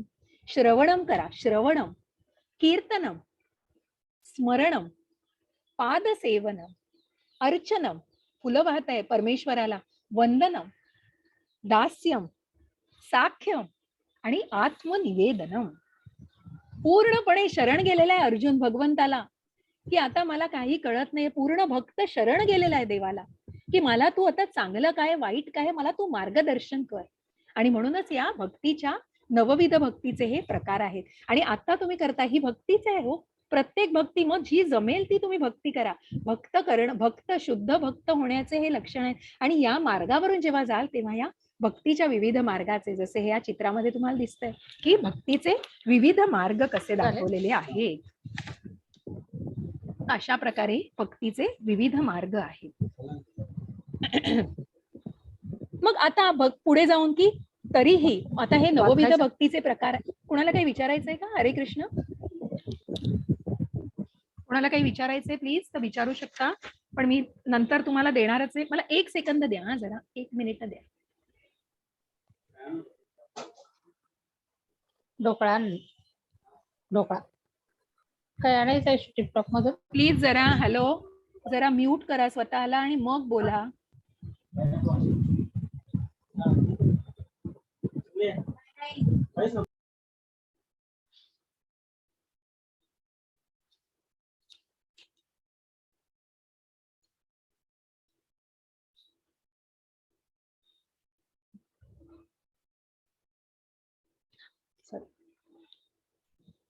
तर आता भगवंत म्हणतायत ह्या भक्तीच्या नवविध भक्तीच्या आहेत, आणि त्याप्रमाणे कोणीही भक्त म्हणजे भगवंतांना जे मानतात, या मग तुम्ही कुठल्याही प्रकारची भक्ती करा. परंतु कसं आहे की आता या स्लाइड मध्ये तुम्हाला दिसतंय तरी पण जे सकाम कर्मामध्ये आहेत, जे मी कर्माचे प्रकार सांगितले की कर्म करतोय मनुष्य, कर्म करतोय, विकर्म करणारे विकर्म करतायत, जे अधोगतीला जात आहेत, जे सकाम कर्म करतायत, मग ज्यांना फळाची अपेक्षा आहे, जर काल मी जसं सांगितलं की यज्ञ केले जातात, देवी देवतांसाठी यज्ञ केले जातात. आता विष्णूला जी आहुती विष्णूलाच प्रत्यक्ष मिळते, पण ती वेगवेगळ्या देवी देवतांना. मग इंद्रदेवाची उपासना केली तर वरुण राजा प्रसन्न होतो. त्याच्यानंतर म्हणजे पाऊस पडतो. त्याच्यानंतर लक्ष्मीची पूजा केली तर तुम्हाला पैसा अर्थार्जन मिळतं. म्हणजे डेमी गॉड्स, यांना डेमी गॉड्स म्हटले, देवी देवता जे विष्णूच्याच हाताखाली आहेत. मग कुठेतरी फक्त सर्वोच्च अधिकारी जे या इस्कॉन म्हणजे ज्या या संप्रदायामध्ये जे म्हटलेलं आहे की विष्णू ज्याचे अवतार घेतले, ज्यांनी प्रत्येक युगामध्ये अवतार घेतले आणि जे आपण दशावतार बघतो, तर तो अधिपती सर्वोच्च नियंत्रक असून त्याच्या अंडरच म्हणजे जसं मी म्हटलं की आता पुढे जाऊन शिवांचं मी सांगणार आहे, ब्रह्मांचं सांगणार आहे की ज्यांनी उपासना केली की जे शिव हे विष्णूचे परम उपासक. प्रत्यक्ष शिव तुम्ही मला सांगा स्मशानामध्ये बसतात की जे रक्षा की त्यांना ज्या राख म्हणजे जिथे मनुष्याला जाळलं जातं त्या स्मशानभूमीमध्ये शिवांचा वास आपण बघितलेला आहे. परंतु अशा ठिकाणी म्हणजे भगवंतांची जे भक्त असतात, शुद्ध भक्त असतात, जे नारद मुनी ज्यांना जागोजागी फिरायला लागतं, नारायण नारायण करत त्यांना नाही हो कुठली जागा, त्यांना स्थिर अशी जागा नाहीये. जे प्रत्यक्ष मी तुम्हाला म्हटलं शुद्ध भक्त जे आपले श्रीला प्रभुपाद जे जागोजागी जे भारतामध्ये नाही तर जागोजागी त्यांना कुठे नाही गेले आणि कुठे अवहेलना सहन नाही करायला लागली. जागोजागी लोकांनी खूप तिरस्कार केला, परंतु हे सगळं सहन करून कृष्ण भावनेची निर्मिती केलेली, कृष्ण भावनेचा प्रसार केलेला आहे. परंतु म्हणून या तरीही या भौतिक जगामध्ये ज्यांना या बांधिलकीत जे या गोष्टींनी बांधलेले आहेत, मग ते सकाम वृत्तीमध्ये आहेत आणि म्हणून हे देवी देवतांची पूजा करणं चुकीचं नाही, पण मग ते फळ आहे ना ते असं असं पाहिजे की क्विक फळ पाहिजे आहे. मग ते क्विक फळ मिळतं, मी नाही म्हणत नाही की देवी देवता हे पूजा करून जसं इथे म्हटलंय कांक्षतः कर्मणा सिद्धिं यजंत इह देवतः क्षिप्रम ही मानुषे लोके सिद्धिर्भवती कर्मजा. या जगातील पुरुष प्रत्येक कार्यात यश मिळवू इच्छितात की मला तिथे मी गेलोय कॉम्पिटिशन म्हणजे मला पहिलं बक्षीस मिळालंच पाहिजे. अहो काय एवढा अट्टहास की तुम्ही तुम्ही गेलायत तर तुम्ही तिथे पार्टिसिपेट करा, पण मग ते मिळवण्यासाठी मग ते मी मिळवण्यासाठी मी काहीही करेन, मी कसलीही प्रार्थना म्हणजे कुठल्याही मार्गाने मिळालं मला तरी चालेल, पटापट मार्गाने. मग त्याची विचार केला जात नाही. कारण का? कारण चांगलं काय वाईट काय हे कधी कधी निर्णय घेतला जात नाही आणि मग त्या सकाम म्हणजे त्या फळाची अपेक्षा केली जाते. आणि म्हणून अर्थातच पुरुषांना या जगात फलदायी कामाचे चटकन फळ मिळते. आणि म्हणूनच भगवंत सांगतायत की या देवी देवतांची पूजा केली जाते. अहो ती पूजा करून ती मलाच मिळते. तुम्ही जरी विष्णूची पूजा केली तरी ती सगळ्या देवी देवतांनाच मिळते. म्हणजे शिव झाले, ब्रह्मा प्रत्यक्ष जे भगवंतांपासून भगवंतांच्या बेंबीतून तुम्ही बघत असाल तर कमळ रूपी अशा कमळावरती ब्रह्मा बसलेले आहेत, ज्यांच्या आज्ञेने विष्णूंच्या आज्ञेने ब्रह्माने या सृष्टीची निर्मिती केलेली आहे. अशा प्रकारे हे विष्णूचेच भक्त आहेत आणि हे विष्णूचे अगदी शुद्ध भक्त आहेत की ज्यांनी या सगळ्याची निर्मिती केली आणि जे सगळ्याचं जसं आपण बघतो की ब्रह्माने निर्मिती केली, शिव मेंटेन करत, शिवांनी काय केलं तर डिस्ट्रक्ट, विष्णू हे सगळं मेंटेन करतायत. ब्रह्मा विष्णू आणि महेश आपण जे म्हणतो क्रिएशन आहे, मेंटेनन्स आहे आणि कुठेतरी डिस्ट्रक्शन की त्याचा सगळा ऱ्हास केला जातो आणि पुन्हा निर्मिती केली जाते. भगवंत सांगतात या प्रकृतीमध्ये पण जेव्हा पूर्णपणे ऱ्हास होतो आणि सगळ्याचा नाश केला जातो, पुन्हा जाऊन निर्मिती केली जाते या प्रकृतीची. अशा प्रकारे शिव हे सुद्धा भगवंतांचे भक्त आहेत. म्हणजे या शुद्ध भक्तांबद्दल भगवंतांनी सांगितले. आणि मग कर्म हे कसं केलं जातं, कर्म अकर्म विकर्म हे वेगवेगळ्या प्रकारे केलं जातं. आणि मग या देवी देवतांची पूजा केली जाते. पण जे मानत नाहीये, ज्यांना पटत नाहीये, मग अशा लोकांना किंवा ज्यांना चांगलं कर्म तर करायचंय, मग त्यांचं ह्या वर्णाश्रम, ही जी वर्णाश्रम संस्था आली, या वर्णाश्रम संस्थेवर आधारित मग त्यांची विभागणी केली गेली. आणि ती कशी विभागणी केली गेली भगवंतांकडून, तर या वर्णाश्रमांची, वर्णाक्षराची नाही. आणि म्हणून भगवंतांनी जेव्हा ज्या टप्प्यामध्ये सांगितलेलं की तू वंश परंपरेची चिंता करू नको, त्यांचा नाश होणार नाहीये, तर पुढे जाऊन वर्णाक्षर न व्हायला पाहिजे की असंख्य लोक की अगदी वाटेल तेवढी संख्येने जन्म झाला पाहिजे लोकांचा, तसं न होता कुठेतरी वर्णाश्रम झाला पाहिजे. मग हा वर्णाश्रम कुठल्याही धर्मावर नाहीये बरं का, कुठलाही अधर्म धर्म याच्यामध्ये नाहीये की हिंदू मुस्लिम, हे सगळं मनुष्य क्रिएशन आहे, हे मनुष्याने निर्माण केलंय. पण मनुष्याच्या जन्मावरती नसून हे कर्मावरती आहे. या कर्मावरती हा वर्णाश्रम तयार केलेला आहे. आणि मनुष्याचे कर्म आणि गुण, जे मी म्हंटल सत्व रज आणि तम, या 3 गुणांवर आधारित आणि या वर्णाश्रमाची अशा प्रकारे तुम्ही बघत असाल तर इथे ब्राह्मण म्हणजे भौतिक प्रकृतीच्या चातुर्वर्ण्यमया सृष्टम गुणकर्म विभागशः तस्य कर्तारमपि मां विद्य कर्तारमव्ययम्. भगवंतांनी सांगितलं या भौतिक जगामध्ये 3 गुण जसे हे सत्व रज आणि तम आणि तुमचं कर्म जे कार्य केलं जातंय त्याच्याद्वारे या 4 वर्णाश्रमांची निर्मिती केली गेलेली आहे. आणि हा भौतिक वर्ग भौतिक प्रकृतीच्या 3 पद्धती आहेत आणि त्यांच्या कार्यानुसार आणि मानवी समाजाच्या 4 विभागांची निर्मिती मी केली आहे. आणि जरी मी या व्यवस्थेचा निर्माता असलो तरी मी तुम्हाला माहित असले पाहिजे मी अद्याप अकर्ता आहे, मी अव्यक्त आहे आणि मी अपरिवर्तनीय आहे की मी या सगळ्यापासून अलिप्त जरीही मी हे केले तरी मी याच्यामध्ये अडकलेलो नाहीये. आणि म्हणून या 4 वर्णाश्रमांची कशी निर्मिती केली आहे तर सात्विक गुण जे ब्राह्मण जे तत्वज्ञान आहे ज्यांना, क्षत्रिय ज्यांचं पॅशन म्हणजे ज्यांचं लढलं पाहिजे, ज्यांनी कर्म केलं पाहिजे, आणि मग हे वैश्य वैश्य जे व्यवसाय करतात, व्यवसायित्मक दृष्टिकोन आहे, आणि क्षुद्र जे कार्य करतात, जे ज्यांना लेबरर्स म्हटलं आहे की प्रत्येकाला महत्व दिलं गेलेलं आहे, कोणीही कमी नाहीये. हे कमी जास्त हे मनुष्याची निर्मिती आहे. क्षुद्रांना वाईट लेखणं, कमी लेखणं हे मनुष्याने निर्माण केलेलं आहे. हे देवानी काही सांगितलं नाही, देवानी वर्णाश्रम करून दिलाय की प्रत्येकाच्या गुणांनुसार प्रत्येकाच्या कार्यानुसार हा वर्णाश्रम केलेला आहे. पण पुढे जाऊन माणसाने त्याच्या याच्यानुसार त्याचं अधःपतन होत चाललंय. म्हणून कुठेतरी आपण म्हणतो या कलियुगामध्ये कसा ऱ्हास होतोय बघा, आणि कसे गुणांद्वारे मनुष्य कुठल्या थराला जातोय, मनुष्य मनुष्याच्या जीवावर कसा उठलेला आहे. आणि म्हणूनच कुठेतरी या यज्ञाची गरज आहे, कुठेतरी या नामस्मरणाच्या यज्ञाची खूप नितांत गरज आहे मनुष्याला. आणि म्हणून भगवंत पुढे सांगतायत की भगवंत सगळं करतायत पण भगवंत अव्यक्त आहे, काय करत नाहीयेत भगवंत. भगवंतांनी सुदामाची सेवा केली, भगवंतांनी अर्जुनाचं सारथ्य केलंय, भगवंतांनी गायींचं रक्षण केलंय, तरीही भगवंत काय आहेत, भगवंत एन्जॉय करतायत. भगवंत एक सगळ्या भक्तांबरोबरचा सहवास, ते प्रेमाचा सहवास आहे त्यांचा. भगवंत म्हणत नाही मी हे केलंय, मी ते केलंय, मी अव्यक्त आहे, काय करत नाहीत. भगवंतांनी सगळं केलंय, हो भगवंतच करतायत सगळ्याच्या निर्मिती केलेली आहे, पण अलिप्त आहेत भगवंतांनी. म्हणून भगवंत म्हणतात मी भक्तांचा सहवास छान एन्जॉय करतोय, मला हा भक्तांचा सहवासामध्ये मी खूप आनंदी आहे. आणि म्हणूनच हा आनंदी करणारा सहवास आहे भक्तांचा. आणि आपण पुढे जाऊन काय तर ही गोष्ट मी पुढे सांगतेय की प्रत्येक माणसाचं कर्म कसं. आणि म्हणून या माणसाच्या कर्मामध्ये जसं मी म्हंटल की माणूस कर्म करतोय, माणूस विकर्म करतोय, माणूस निष्काम कर्म करतोय. जसं सकाम कर्म तसं निष्काम कर्म.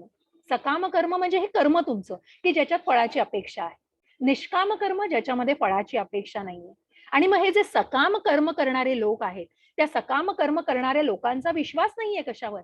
आणि म्हणून जेव्हा वर्णाश्रमाची निर्मिती झाली की कर्म माणसाने कसं केलं पाहिजे, आणि मग हे कर्म करण्यामध्ये जर माणसाने, मला सांगा, जर आता सात्विक माणूस असेल, मनामध्ये चांगल्या भावना आहेत, मनामध्ये आहे, पण जर मनुष्याने वस्त्रच परिधान केले नाहीये आणि मनुष्य स्वतःला कशाही प्रकारे प्रेझेंट करतोय तर त्या मनुष्याचं पुढचं बघा की मनामध्ये मग त्याला पुढचा जन्म हा झाडाचा मिळतो की राहा मग वस्त्रविरहित राहा. अशा प्रकारे कर्माने बघा मनुष्याचं कसं जाणलं जातं की पुढचा जन्म. आणि याच्यावर मी आता येणार आहे की या कर्मावर आधारित कसं आहे की मनुष्य जे चिंततो आहे तसं मनुष्य मीठ खायचंय की मनुष्याला मांस भक्षण करायचंय, मग मांस भक्षण करायचंय तर पुढच्या वेळी जाऊन जनावराचा जन्म घ्या. जनावराच्या जन्मात जाऊन बघा तुम्ही मांस भक्षण करताय तर झोपायचंय, सतत झोपायचंय. तमोगुणी माणसांना झोपायचंय तर तुम्ही झोपा, मग कशाचा जन्म घ्या, झोपण्याचा, कायम झोपण्याचा जन्म घ्या. आणि मग तुम्ही माणसाच्या याच्यामध्ये मनुष्य, मग तो वनस्पती असो किंवा तो प्राणी असो, मग तुम्हाला सतत झोपायचं आहे तर त्या प्राण्याचा जन्म घ्या. अशा प्रकारे हे दाखवलंय बघा की जसं तुम्ही वागाल, जसं तुम्ही इथे तुमच्या मनात इच्छा निर्माण कराल त्याप्रमाणे तो जन्म पुढचा तुम्हाला मिळालेला आहे. आणि त्याप्रमाणे तुम्ही इच्छा मग माणसाच्या कर्मानुसार. आणि म्हणूनच हे कर्म जेव्हा सकाम कर्म असतं त्याच्यात फळाची अपेक्षा आणि मग ते तुमच्या सात्विकता, राजसिकता आणि तामसिकतेवर आधारित असतं, तेव्हा त्या प्रकारे तुम्हाला त्या कर्माची फळं मिळतात आणि त्या प्रकारे ते जन्म मिळतात. तशी ही मी एक गोष्ट पुढे जाऊन सांगणार आहे. कर्मणो ह्यापि बोधव्यम बोधव्यम च विकर्मणः अकर्मणश्च बोधव्यम गहना कर्मणो गतिः. कृतीची गुंतागुंत समजणं फार कठीण आहे, कर्माची गुंतागुंत, बरं का. म्हणून कृती म्हणजे काय, निषिद्ध कृती कोणती आणि निष्क्रियता काय हे नीट जाणून घेतलं पाहिजे. की तुम्ही जर तुम्ही विकर्म काय करता आहात, कर्म सकाम कर्म करताय का निष्काम कर्म करताय.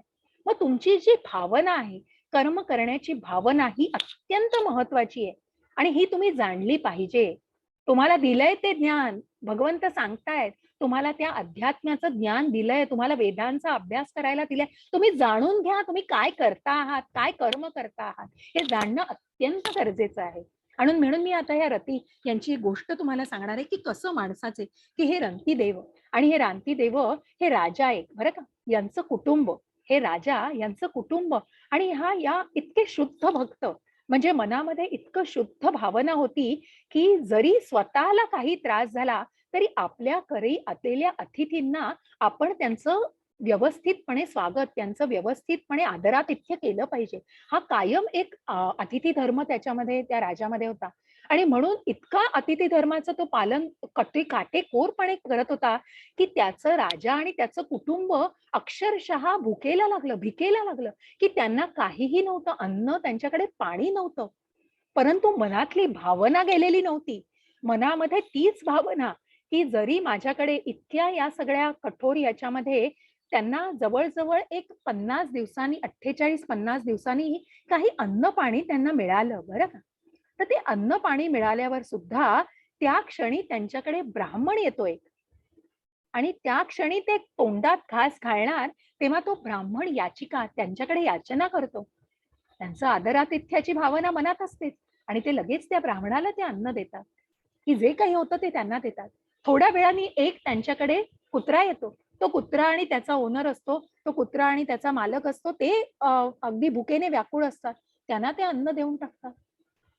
अशा प्रकारे जे आपल्याकडे आहे ते आपण दुसऱ्याला द्यायचं, बस एवढी भावना मनामध्ये असते आणि ही इतकी शुद्ध असते की आपल्याला कितीही त्रास झाला तरी चालेल, पण ही भावना, शुद्ध भावना त्या मनामध्ये इतकी असते कारण हे अकर्म असतं आणि मनातल्या त्या आध्यात्मिक गोष्टीवर की नाही आपण दिल्याने त्या माणसाची तृप्तता आणि आपण काय करतो आहोत ह्या जाणत असतात ते. आणि म्हणून थोडंसं पाणी फक्त शिल्लक राहिलेलं असतं त्या रानटीदेवांकडे आणि तरी ते शिल्लक राहिल्यानंतर एक चांडाळ येतो त्यांच्याकडे आणि तो चांडाळ त्यांना म्हणतो की मी तहानेने व्याकुळ झालेलो आहे आणि मला अतिशय गरज आहे पाण्याची, नाहीतर मी मरणाला टेकलोय, मला पाणी हवंय. स्वतः ते देव, स्वतः ते राजा सुद्धा अक्षरशः तहानेने व्याकुळ की अन्न पाणी नसतं त्यांनी काही घेतलेलं, परंतु अशा अवस्थेत सुद्धा बघाल तुम्ही की चेहऱ्यावर तितकीच सात्विकता आहे आणि तितक्याच सात्विकतेने ते आपल्या जवळचं पाणी त्याला देऊन टाकतात. आणि इतकी सात्विकता बघा, म्हणजे अकर्माकडे की सांगण्याचा की कर्म कळणं कठीण आहे हो, की तुम्ही तितक्या सात्विक भावनेने. आणि म्हणून प्रत्यक्ष ब्रह्मा आणि शिव यांनी त्यांना दर्शन दिले आणि प्रत्यक्ष ते बघायला आले की इतका सात्विकता आणि इतकं स्वतः जवळचं औदार्य इतकं राजाचं कसं असू शकतं. आणि ते विष्णूंचंच रूप होते, जे रातीदेव राजा, तर हे एक विष्णूंचं स्वरूप, एक अंश होते त्यांचा आणि म्हणून त्यांच्यामध्ये ही भावना तितकी दृढ झालेली होती. अशा प्रकारे हे नारद मुनींचं चित्र आहे की जे अकर्म, जे मी सांगितलं की हे कर्म माणसाचं हे जाणणं खूप कठीण आहे हो. मग की कर्म माणूस काय करतो आहोत, आपल्या मनातल्या भावना, कुठल्या भावनेने ते कर्म केलं जातं हे अत्यंत महत्वाचं आहे. आणि म्हणून हे अकर्म, जे नारद मुनी की कुठल्याही गोष्टीची मनामध्ये भावना नाहीये, पण हे सतत ध्यान करत राहून प्रत्येकाला मदत करणं आणि प्रत्येकाला एक मार्ग दाखवणं. जसं आपण इथे बघितलं की वाल्याचा वाल्मिकी हा नारद मुनींनी केला. वाल्या कोळी जे मनुष्याला मारून आपला उपजीविका करायचे, असे हे वाल्याचे वाल्मिकी झाले, ज्यांनी रामायण लिहिलंय. असे हे वाल्मिकी ऋषी आणि कोणी त्यांना आता नारद मुनी, अशा नारदांनी खूप जणांचा असं हे केलेलं आहे, त्यांना या भावनेचा प्रसार करून त्यांना सगळ्यांचा उद्धार केलेला आहे नारद मुनींनी. अशा प्रकारे आपण पुढे जाऊन काही गोष्टी अजून बघणार आहोत. आणि म्हणूनच आपली खरी ओळख आपल्या कर्म फळाची आसक्ती सोडून नेहमी समाधानी, स्वतंत्र राहून सर्व प्रकारच्या कामांमध्ये व्यस्त असूनही तो कोणतंही सकाम कर्म करत नाही. अशा प्रकारे तो कर्म की सकाम कर्म, हे तुम्ही फळ की मला हे फळ पाहिजे याच्या मागचं, ही भावना नसणं मनात, हे अत्यंत महत्वाचं आहे. आणि म्हणूनच हे निष्काम. आणि जसं मी हे म्हटलं की भौतिक म्हणून त्याच्यासाठी काय, तर तुमचं मग ती लस्ट, मनामध्ये जो मोह का असतो तो कारण मग ती कुठेतरी अटॅचमेंट असते, त्या गोष्टीची असणारी ओढ असते आणि मग ती ओढ माणसाला त्या मोहात खेचते आणि तो मोह माणसाला त्या जाळामध्ये खेचतो आणि कुठेतरी त्या मोह जालामध्ये आल्यानंतर माणसाची, मग तुम्ही चांगलं करताय का ते मी वाईट पद्धतीने जरी केलं तरी मला चालेल, अशा प्रकारे मग ते कुठेतरी फक्त वाईट मार्गाला नेलं जातं. पण हे परंतपा, द्रव्य यज्ञापेक्षा ज्ञान यज्ञ श्रेष्ठ आहे. हे पार्था, शेवटी सर्व कर्म यज्ञ दिव्य ज्ञानात संपतात. की हे दिव्य ज्ञान, हा जो ज्ञान योग सांगतोय की ज्ञान योग, की ज्ञान, तुम्ही हेच ज्ञान जाणून घ्या की काय आहे नक्की. तद्विद्धि प्रणिपातेन परिप्रश्नेन सेवया उपदेक्षन्ति ते ज्ञानम ज्ञानीन तत्त्वदर्शिनः. आपण गुरुकडे जा आणि मग त्याच्यासाठी तुम्हाला एका आध्यात्मिक गुरुची गरज असते. शिक्षे गुरु, तुम्ही कोणी उठसूट आपला गोम्या सोम्या आला आणि सांगितलं तर ऐकाल का हो कोणाचं? नाही. त्याला तुम्हाला एका वेदाचा बेस पाहिजे, तुम्हाला वेदाचा पाया पाहिजे की ज्यांचा अभ्यास आहे, जे काय बरोबर आहे काय चुकीचं आहे यासाठी तुम्हाला एका आध्यात्मिक गुरूंची गरज आहे. आणि म्हणूनच आपण गुरुकडे जा आणि सत्य जाणून घ्यायचा प्रयत्न करा.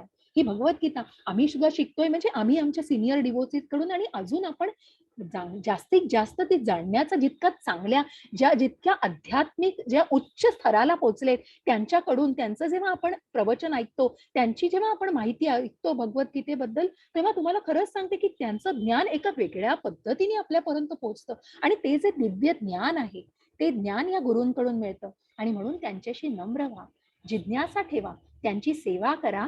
स्वतः स्वरूप सिद्ध व्यक्ती आपल्याला ज्ञान देऊ शकतात, कारण त्यांनी सत्य पाहिलं आहे, त्यांनी सत्य पाहिलेलं असतं आणि तेवढी त्यांचं सामर्थ्य असतं की ते तुम्हाला सत्य दाखवू शकतात. इतकं त्यांचं ते सामर्थ्य असतं, कारण त्यांनी ते सत्याची प्रचिती घेतलेली असते आणि म्हणूनच ठामपणे सामर्थ्याने ते तुम्हाला सत्य दाखवू शकतात. म्हणून अशा आध्यात्मिक गुरूंची आपल्याला नितांत गरज असते. आणि म्हणूनच जरी आपण सर्व पापींमध्ये सर्वात पापी समजले जात असले तरीही आपण अनंतकालीन दिव्य ज्ञान रूपी बोटीत स्थिर राहून दुःखाचा महासागर पार करण्यास समक्ष असाल. जेव्हा तुम्ही अशा प्रकारे सामर्थ्य घ्याल, जेव्हा तुम्ही अशा आध्यात्मिक गुरूंकडून ज्ञान घ्याल, तेव्हा भले तुम्ही खूप पाप आणि खूप अधिक वाईट गोष्टी, जसं मी सांगितलं वाल्या कोण्यांनी खूप पापी गोष्टी केलेल्या आहेत, पण जेव्हा त्यांना नारद मुनी भेटले, जेव्हा त्यांना ते गुरु भेटले, तेव्हा त्या पापांचं सगळं मोक्षण झालं हो, पाप मोक्षण झालं आणि ते कुठेतरी अध्यात्माच्या मार्गावर. आणि मग इतकं तप केलं त्यांनी की वारुळं तयार झाली, अंगावरती मुंग्यांची वारुळं तयार झाली त्यांच्या, तरीही त्यांचं तप संपलेलं नव्हतं. आणि अशा थराला जाऊन वाल्मिकींनी त्यांचे वाल्याचे वाल्मिकी झाले. का? कारण त्यांना अध्यात्मक गुरु मिळाले, त्यांना एक योग्य गुरु मिळाले, मार्गदर्शन करणारे, की पापाचं सगळं मोक्षण झालं हो त्यांच्या. ज्याप्रमाणे ज्वलंत अग्नीने इंधन जळते, त्याप्रमाणे हे अर्जुना ज्ञानाची आग भौतिक कर्माची सर्व फळे जाळते.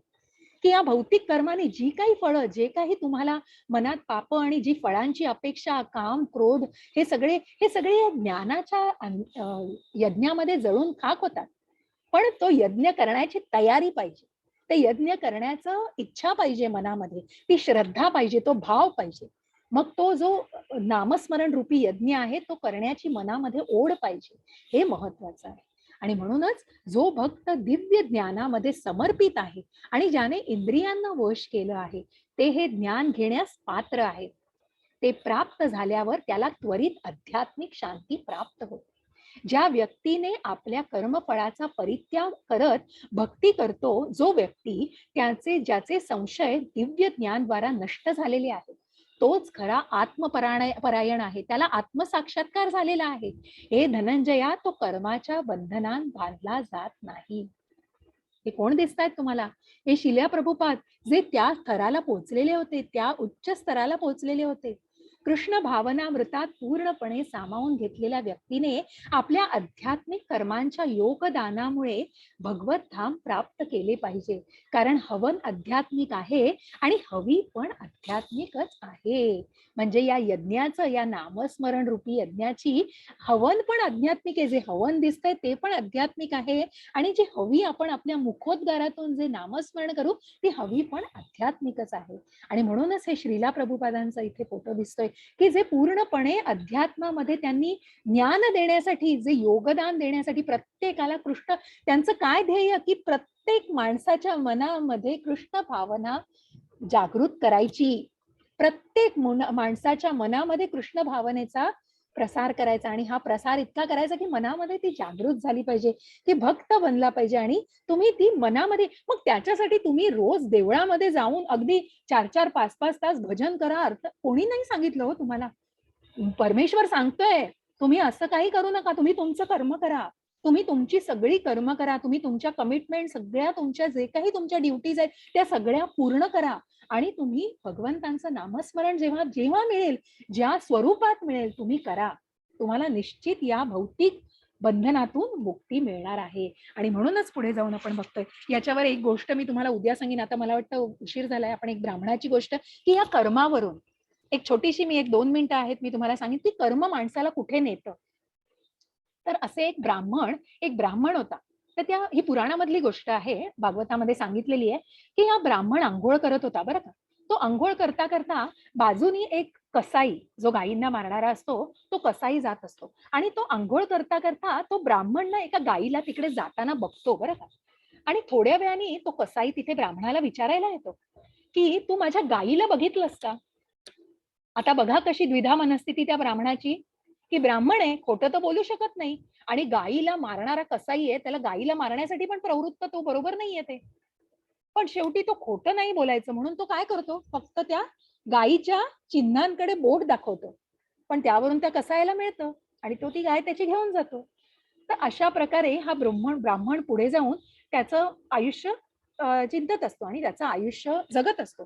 पुढे जाऊन काही दिवसांनी तो जेव्हा तीर्थयात्रा करत असतो, तेव्हा करता करता तो एका गावामध्ये जात असतो आणि त्या गावामध्ये एका घरामध्ये त्याला तो काही रात्रीसाठी एका त्या घरामध्ये आसरा घेतो.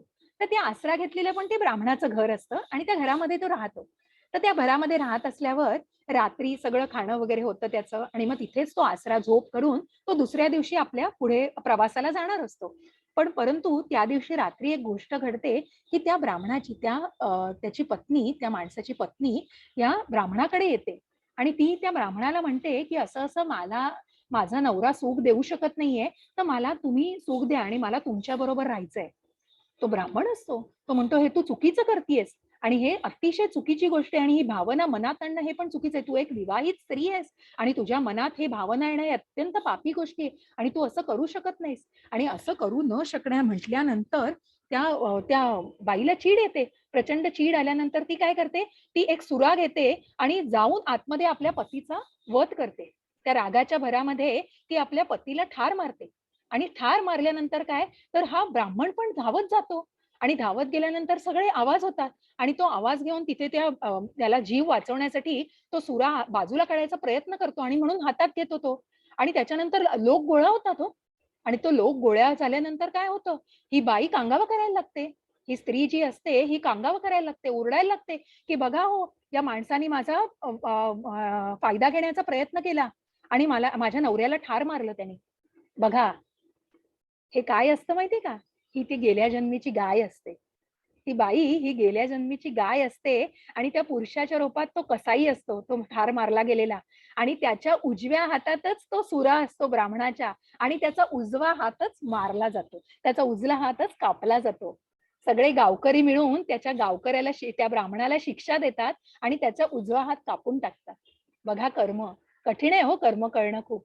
परंतु बघा, की तो जन्म अजानतेपणे केलेलं पूर्ण कर्म. केलं. एक्झॅक्टली. अजाणतेपणी केलं होतं, पण ते कुठेतरी ते भोगायला लागलं. ते भोग चुकले नाहीत आणि म्हणूनच त्याच जन्मी त्याला ते भोगायला लागलं. अशा प्रकारे हे कर्म आहेत आणि म्हणूनच आपण आज हा ज्ञानयोगात या ज्ञानाचं आपण घेतलेलं हा सगळे ज्ञान अनुभवलेलं आहे आणि या कर्म, विकर्म, अकर्म आणि निष्काम, सकाम कर्माबद्दल जाणून घेतलेलं आहे. तर अशा प्रकारे ही जी परंपरा खंडित झाली होती, परमेश्वर प्रत्यक्ष परत आलेले आहेत. त्यांनी ही भगवद्गीता आपल्याला परत ज्ञान दिलेलं आहे आणि मग काय आहेत, कृष्ण काय आहे ते परमेश्वराने स्वतः सांगितलंय. मी कोण आहे हे परमेश्वर अर्जुनाला प्रत्यक्ष सांगतायत आणि मग त्यांच्याकडे जाणारे कसे आहेत, त्यांच्याकडे मग कुठल्या मार्गावर जाऊ शकतात. तर नवविध भक्तीचे 9 प्रकार आहेत आणि तुम्ही कुठल्या मार्गाने जाऊ शकता, 8 टप्प्यांवरून कसे भगवंतांकडे पोहोचू शकता आणि मग तुमचं कर्म काय आहे. कर्म, अकर्म, विकर्म जे तुम्हाला बऱ्याच अध्यायांमध्ये याचा तुम्हाला ऐकायला मिळेल. आणि मग त्याच्यानंतर ज्ञानाचा गुरु, आणि मग गुरु कसा असावा. जसं नारद मुनींनी वाल्याचा वाल्मिकी केला, तसं हे आध्यात्मिक गुरु प्रत्येकाला मिळणं ही कशी आवश्यकता आहे आणि त्याचं काय महत्व आहे हे आपण या ज्ञानयोगामध्ये आज जाणून घेतलेलं आहे. अशा प्रकारे आपण ह्या ज्ञानयोगाचा आता मी संपवतीये, समाप्ती होते आजच्या अध्यायाची. मला असं वाटतं प्रयत्न केलेला आहे तुम्हाला सांगण्याचा, तुमच्यापर्यंत पोहोचवण्याचा ज्ञान. छान सांगितलं. धन्यवाद, धन्यवाद. मी प्रार्थना म्हणते. तुमचे काही प्रश्न सॉरी त्याच्या आधी असतील, आपल्याला आहेत 5 मिनिटं अजून. तुम्हाला कोणाला काही प्रश्न असतील तर निश्चित. हरे कृष्ण माताजी. मुलांची जशी अटेंडन्स लावायची तशी आपली लावायची नाहीये ना? नाही नाही नाही, मुला नाही ठेवलंय. मोठ्यांना पूर्वी असायचं पण आता नाही ठेवलं. हे ना स्वेच्छेने आहे, म्हणून तर आम्ही देतो ना ह्याच्यामध्ये की तुम्ही कुठलाही, सपोज आता माझा क्लास 11 वाजताचा एखाद्याला नाही जमला तर तुम्ही 3 वाजता एक घेतलं जातं, 8 वाजता एक आहे, म्हणून तुम्ही कुठलाही अटेंड करू शकता. म्हणून याच्यासाठी असं काही अटेंडन्स वगैरे ठेवला नाहीये. उद्देश एवढाच आहे माताजी की तुम्हाला हे ज्ञान मिळावं, बस एवढाच उद्देश आहे. आणि म्हणून तुम्ही कोणी मिस करू नका म्हणून रेकॉर्डिंगही पाठवले जातात, पण अटेंडन्सची काही गरज नाहीये. तुम्ही फक्त क्विज सोडवा की ज्याच्यामुळे तुम्हाला कळेल की तुम्हाला अध्याय किती कळला आहे, बस तेवढंच आहे महत्त्वाचं. आणि कालचा क्विज सोडवलंय 2, बरं. तर ते तिकीट होत नाही, नाहीच होते. मग आपला एक प्रश्न आहे की कुरुक्षेत्र हे काय आहे? एक शहर होतं आणि 4 ऑप्शन्स आहेत त्यामध्ये. धर्मक्षेत्र असेल. तर हवं होतं. अच्छा, धर्मक्षेत्र. हा. कारण धर्माची जागा ना, म्हणूनच विजय मिळालेला आहे ना पांडवांना. कुरुक्षेत्र हे धर्मक्षेत्र असल्यामुळेच तो विजय प्राप्त झालाय ना. अजून काही आहेत प्रश्न? की अर्जुनाचा रथावर झेंडा होता, त्यामध्ये हो हो. चित्र होतं. मग बाहेर रामायणात अडकतंय का झालं माता? कृष्णाचं? हो, हा हा. की कृष्ण आधी होते.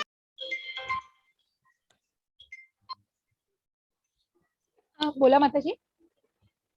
रामायण आधी झालं का महाभारत आधी झालं? रामायण आधी माताजी. रामायण.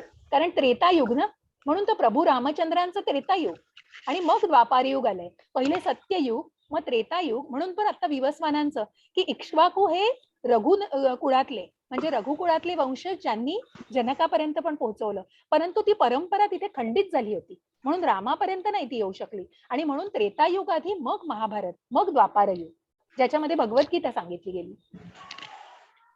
धन्यवाद माताजी. हरे कृष्ण. अजून आहेत काही प्रश्न कोणाला?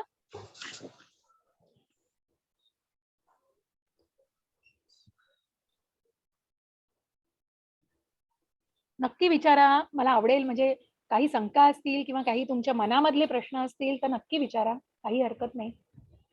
प्रयत्न केलाय की तुमच्या बऱ्याचशा गोष्टींना उत्तर आणि बरेचसे तुमचे कन्सेप्ट क्लिअर करण्याचे. आणि खूप सुंदर हे काही काही उपमा आहेत आणि सुंदर स्लाइड्सद्वारे आपला प्रयत्न आहे की तुमच्यापर्यंत हे ज्ञान सोप्या पद्धतीमध्ये पोहोचावं.